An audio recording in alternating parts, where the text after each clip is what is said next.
When Vince McMahon decides to push somebody, he usually goes all in. If the big man likes a wrestler, he'll strap him to the rocket, aim for the main event, and if it works, he'll make an absolute star of them. But that's the problem, it doesn't always work out, and WWE's follow-ups are often poor. Historically, they've had no trouble heating a wrestler up for a couple of months, but typically struggle to maintain momentum thereafter, which is one of the many reasons why they have such trouble creating new stars these days. The company's inability, and in some cases refusal, to capitalise when something's hot has seen them squander countless wrestlers over the years, and for some, there's no coming back. I'm Andy for What Culture Wrestling, and here are 10 monster pushes that WWE totally wasted. But before we begin, don't forget to subscribe to stay notified. Ding, ding, done.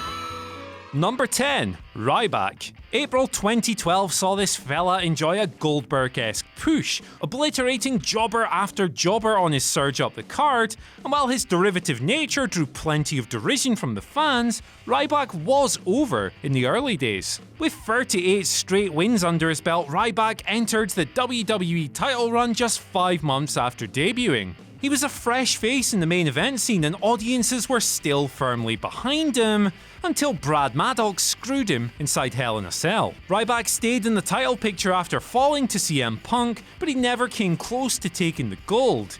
His popularity dwindled and so did his push, with the big man eventually turning heel, aligning with Curtis Axel, and sinking into the lower mid-card. Number 9. Mark Henry. It took 15 years for Mark Henry to finally find his groove in WWE, but he was killing it in 2011, with the Hall of Pain gimmick transforming him from mid-card also-ran to wrestling's most fearsome heel. Destroying the likes of Big Show and the Great Khali made him look like the most dominant wrestler in the world, and when Henry won his first World Championship that September, it cemented him as one of the era's greatest monster heels. Sadly, Henry's peak was short-lived. As champion, he lost 3 consecutive bouts to Big Show and dropped the belt to the Giant that December. WWE crushed his aura when the push still had plenty of mileage left, and his post-retirement swerve loss to John Cena eventually cemented his slide down the card.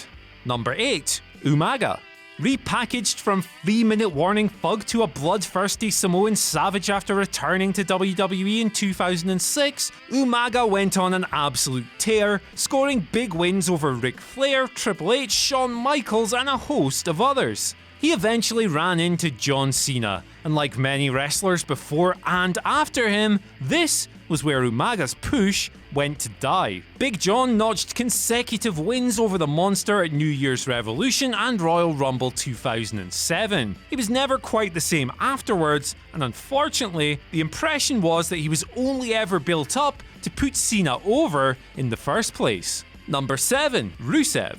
Long considered one of WWE's most underutilized performers, Rusev has never been the same since bumping into John Cena in 2015. Their US title feud was a nightmare. Rusev and Lana's pro-Russia gimmick had them over big time, and taking the red, white and blue belt made him one of WWE's biggest heels, but it all came crashing down at WrestleMania 31. Cena buried Rusev that night, and to make it worse, he beat him twice more in the aftermath. From there, we got a whole bunch of other shit, including the disastrous Dolph Ziggler love triangle story and an equally one-sided Roman Reigns feud the following year. Now, he's stuck in purgatory, and that monster push feels like a world away. Number 6. Randy Orton.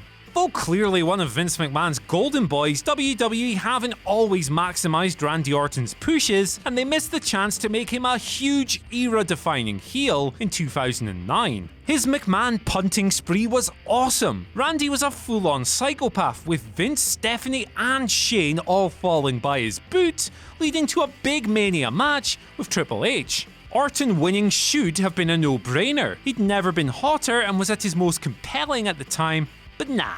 Triple H grabbed his shovel, commenced with the burial, and crushed his former ally. Orton's intimidation factor was gone, and the psychotic streak was over, and back to boredom he went. Number 5. Goldberg. As great as Goldberg's comeback run was, WWE didn't exactly make the most of Big Bad Bill during his first run. He made a great start, debuting in an electric segment with The Rock before defeating him at Backlash 2003. Title contention followed after a feud with Chris Jericho, but that's when things went south. Goldie's monster push met an end inside the Elimination Chamber. Triple H pinned him for the decisive pinfall and has sucked the life out of the building. Bill defeated Triple H on the next pay-per-view, but it was a highly forgettable match and the damage was already done. The Chamber cooled him off, and having initially built him up like the WCW monster of old, WWE left Goldberg's push and the man himself to rot.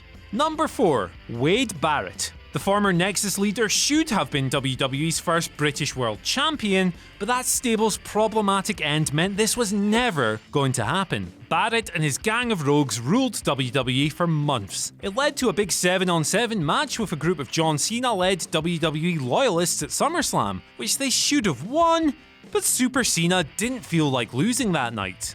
Their momentum was gone. The feud continued, and while the WWE title shot at Survivor Series did give Wade a faint glimmer of hope, he lost, and was then literally buried by Cena underneath a pile of chairs at TLC. Thus ended Barrett's biggest push, and all hopes that he'd ever become the guy. Number 3. Braun Strowman. If WWE pushes were assigned based on crowd reactions and momentum, one of two things would have happened with Braun Strowman after SummerSlam 2017. Number 1, he'd have beaten Brock Lesnar for the Universal Championship at No Mercy, or number 2, WWE would have built towards that match at WrestleMania 34. Instead, they had the monster among men lose a fart of a match to Brock a month later. And while he remains one of their most pushed wrestlers, it's a shame they didn't capitalise. There will likely come a day when Strowman takes the top prize, and he certainly isn't anything close to being buried, but he felt like the guy last year, and WWE just didn't make the most of it.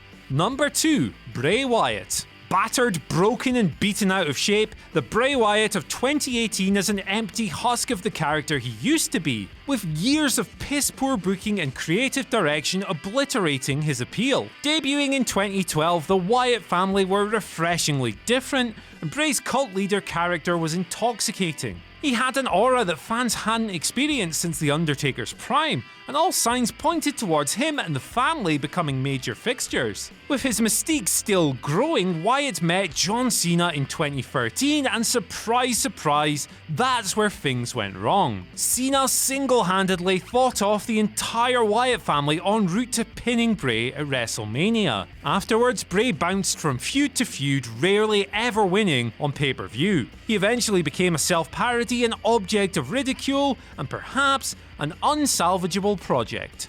Number 1. Kane. For all Kane has accomplished in WWE, he could and should have been so much more. He was WWE's most destructive force immediately after debuting, but the company were already messing him around by 1998. His first world title reign lasted just a single day, and his immolation continued over the coming years. 2002 brought the infamous Katie Vick saga, and Kane's 2003 unmasking was horrendously botched. The Lita marriage angle dealt even more damage in 2004, and afterwards it was impossible to take him as a major force ever again. And all this without mentioning Corporate Kane or the time he croaked "suck it" with DX. Love him or hate him, the guy's creative history is an absolute minefield of bad ideas. Gosh, can you believe that that person said that about that particular video on that entry? I sure can't. But you should like, share and subscribe below anyway. And also, the people who made this video, they're right here. Go follow them and give them some love. Also, there's more content, probably above my head. Check it out. Or don't.